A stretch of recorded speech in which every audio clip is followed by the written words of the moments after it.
अस्सलाम वालेकुम नाज़रीन, मेरा नाम है वक़ास अहमद। नाज़रीन, ईरान ने अमरीकी हमलों का जवाब देने के लिए ऑपरेशन बशारतुल फ़तह का आगाज़ कर दिया है और इस ऑपरेशन के पहले मरहले में ईरान की तरफ से अमेरिका के मिडल ईस्ट में 2 मिलिट्री बेसिस को टारगेट किया गया है। ईरान ने अभी तक जिन मिलिट्री बेसिस को टारगेट किया है, इनमें कतर के शहर दोहा में वाक़ अमेरिका का एक बहुत बड़ा मिलिट्री बेस है, उस पर 6 मिसाइल फायर किए गए हैं और दूसरी तरफ इराक़ में जो अमेरिका का मिलिट्री बेस है, उसको भी मिसाइल से टारगेट किया गया है। ईरान का ये कहना है कि अगर अमेरिका ने जवाब में कोई कार्रवाई की तो अमेरिका के जितने भी मिडल ईस्ट में मिलिट्री एसेट्स हैं, उन सब को ईरान टारगेट किया करेगा और ईरान के जो मिसाइल हैं वो इन तमाम मिलिट्री एसेट्स को मिडल ईस्ट में टारगेट कर सकते हैं। तो यहाँ पर सवाल ये पैदा होता है कि क्या अमेरिका के कौन कौन से एसेट्स जो हैं वो मिडल ईस्ट में मौजूद हैं और कितने वो अहम हैं और कितने जो है वो नुकसान पहुंचा सकता है ईरान उन मिलिट्री एसेट्स को टारगेट करके। तो सबसे पहले मैं आपको ये बता दूं कि अमेरिका की अगर हम सिर्फ मिडल ईस्ट खित्ते में बात करें तो कुल कोई 32 के करीब मिलिट्री एसेट्स मौजूद हैं, जिनमें से 14 ऐसे मिलिट्री बेसिस हैं, एयर बेसिस हैं या नेवल बेसिस हैं, जिनको अमेरिकन एयर फोर्स या अमेरिकन नेवल फोर्स या अमेरिकन फोर्सेस जो हैं वो बाकायदगी के साथ इस्तेमाल करती हैं। इस वक्त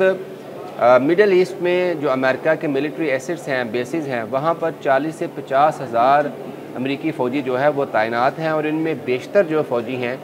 वो अमेरिकन नेवल में अपनी जो है वो ड्यूटी सर अंजाम दे रहे हैं। मिडल ईस्ट में सबसे ज़्यादा इस वक्त जो अमेरिकन फ़ौजी हैं वो कुवैत में मौजूद हैं, जहाँ पर 13,000 अमरीकी फ़ौजी जो हैं वो तैनात हैं और वहाँ पर मौजूद हैं। इसके अलावा अगर हम अमेरिका के सिर्फ एयर बेसिस की बात करें तो तुर्की से लेकर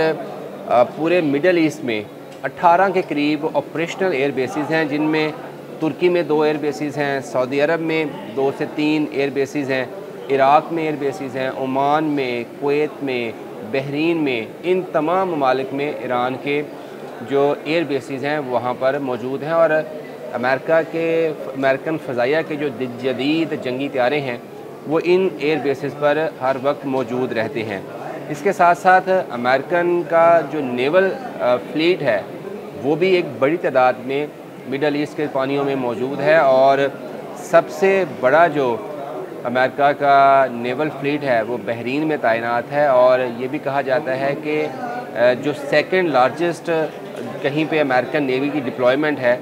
तो वो बहरीन के पानियों में है और इसीलिए बहरीन को अमेरिका के नेवल का सेकंड हेडक्वार्टर भी कहा जाता है।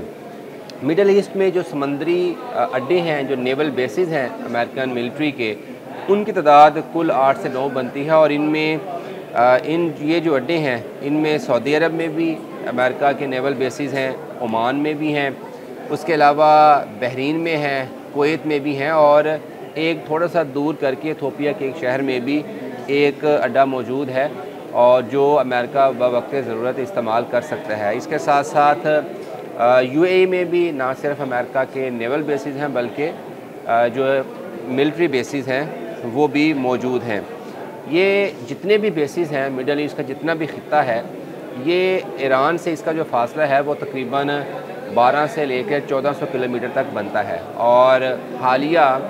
ईरान इसराइल तनाज़े में ईरान ने जो अपनी बैलिस्टिक मिसाइल की स्ट्रेंथ दुनिया को शो करवाई है तो उसमें ईरान ने 1400 किलोमीटर तक मार करने वाले मिसाइल भी फायर किए हैं। तो इसका मतलब ये है कि आप तुर्की से शुरू हो जाएं, फिर मिस्र के साथ साथ अफ्रीका की तरफ Ethiopia, Yemen, Saudi Arab, UAE, Oman, Qatar, Bahrain, Kuwait, Iraq, Syria, Jordan, Cyprus, ये तमाम जो ममालिक में अमेरिका के मिलिट्री बेसिस हैं किसी न किसी शक्ल में, वो तमाम जो हैं वो ईरानी मिसाइल के रेंज में आते हैं। इन मिलिट्री बेसिस के साथ साथ अमेरिका के बहुत सारे ममालिक में, इन्हीं मिडल ईस्ट के ममालिक में आउटपोस्ट भी हैं, जिनको हम इस तरह से बयान कर सकते हैं कि वहाँ पर कोई हैवी मिलिट्री इक्विपमेंट जो है वो डिप्लॉय नहीं किया गया और लेकिन वहाँ पर अमेरिका के जो फ़ौजी हैं और जो बेसिक मिलिट्री इक्विपमेंट है उसके साथ वहाँ पर मौजूद हैं। इसके साथ साथ अमेरिका जो है वो जब से ईरान गज़ा हमास ने इसराइल पर अटैक किया था, उस दिन से लेकर मिडल ईस्ट में जो अपनी तादाद है अपनी फ़ौजियों की और मिलिट्री इक्विपमेंट की, वो दिन ब दिन बढ़ाता जा रहा है। और ऐसा लगता है कि हाल जो तनाज़ा है ईरान का इसराइल के बाद और अमेरिका के इस जंग में शामिल होने के बाद, तो अमेरिका अपनी जो मिलिट्री प्रेजेंस है वो मज़ीद भी यहाँ से यहाँ पर बढ़ाएगा। तो अब देखना ये है कि जो ईरान के जवाबी हमले किए गए हैं अमेरिकन बेसिस पर, इनके जवाब में अमेरिका किस तरह का रिटेलिएट करता है। और फिर